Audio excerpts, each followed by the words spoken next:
jusqu'à midi. Intégral Bourse, l'émission 100% Bourse.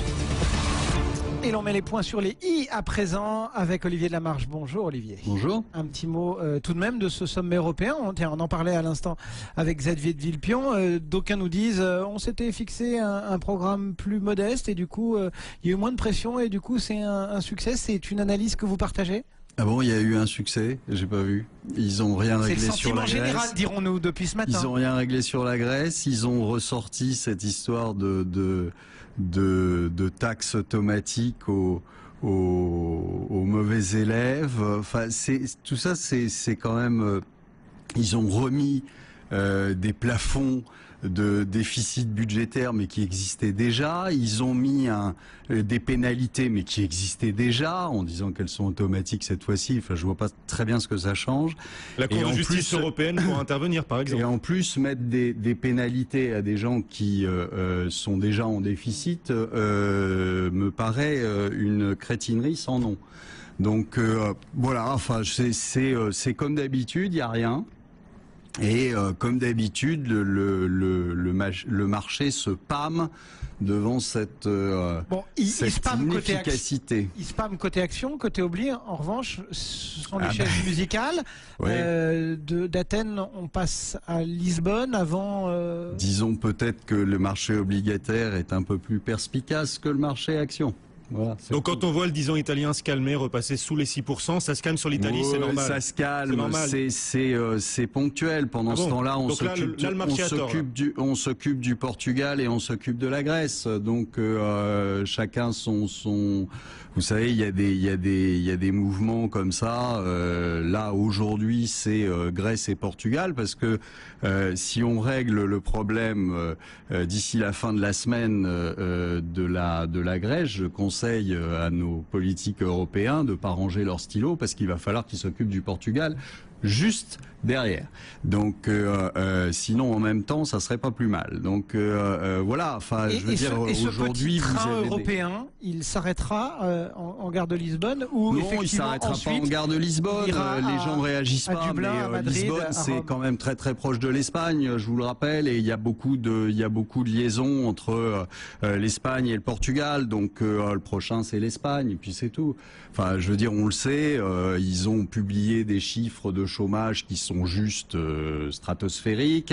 Les banques sont toutes en faillite si elles font la vérité sur leur compte et sur l'immobilier qu'il y a dans leur compte. Enfin, je veux dire, tout ça, on est en train de nous endormir. Vous me direz, ça fait 2 ans et demi que ça dure, mais on est en train de nous endormir.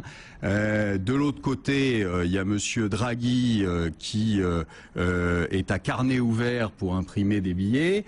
Justement, attardons-nous un instant là-dessus parce que le sujet est sans doute majeur. On a vu quand même le gros succès, salué par énormément de monde. On vous sent peut-être un peu sceptique. On va remettre une brouette de billets très prochainement. Et quelle brouette! Ouais. Quelle brouette, mais respect, c'est nos limites, quoi. Bah, Monsieur Draghi fait la BCE à la sauce Greenspan, pourquoi il a été mis à la tête de la BCE, c'est-à-dire, on l'avait dit, c'est un ancien de Goldman Sachs, il utilise les mêmes méthodes que Monsieur Bernanke, c'est-à-dire qu'il imprime à tour de bras. Il a réussi quand même cet exploit en quelques semaines, puisqu'il a été nommé de mémoire début novembre, hein, si mes souvenirs sont bons. Il a réussi l'exploit de rassurer les marchés. En 2 mois, il a quand même réussi l'exploit à faire passer le hedge fund BCE devant le hedge fund Fed en 2 mois. Le bilan de la BCE a explosé. Il est aujourd'hui devant le bilan de la Fed.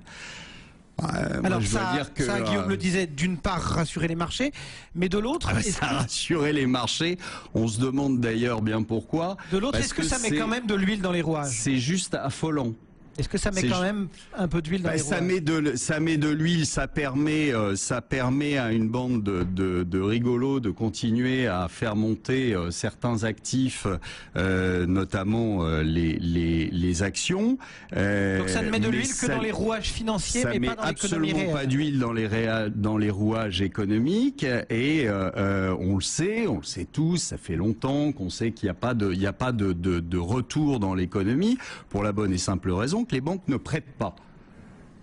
Les banques l'illustration. aujourd'hui, à l'heure actuelle, ne prêtent pas. Vous exagérez un poil. Non, Olivier. mais non. Elle prête avec Réveillez-vous, des taux. sortez du bocal, Ah, vous inquiétez pas, on en sort, on vit, on respire. et vous verrez que les banques ne prêtent absolument Elle prête pas. moins, c'est plus dur, mais elle prête. Non, C'est pas elles gelé. prêtent C'est pas gelé. à l'économie, c'est faux. Elles ne prêtent pas. C'est là, c'est plus ceinture et bretelles au pantalon. C'est ceinture, bretelles et deux types qui vous tiennent le pantalon. C'est devenu absolument impossible de se financer.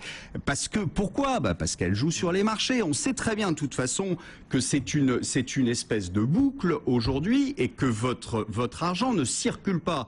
D'ailleurs, la preuve en est, c'est qu'il n'y a pas d'inflation. Le jour où l'argent va se mettre à circuler et où il aura une vitesse, je vous rappelle que l'inflation, c'est fonction de la masse, mais c'est aussi fonction de la vitesse de circulation de la monnaie. Là, aujourd'hui, la vitesse, elle est égale à 0.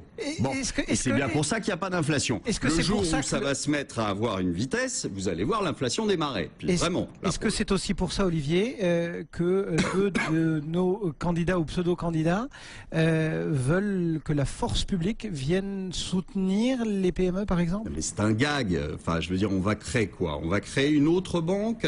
Mais il y en a déjà quelques-unes des banques, non ? Enfin, je sais pas, en France, vous avez la BNP, vous avez la Société Générale, vous avez le Crédit Agricole.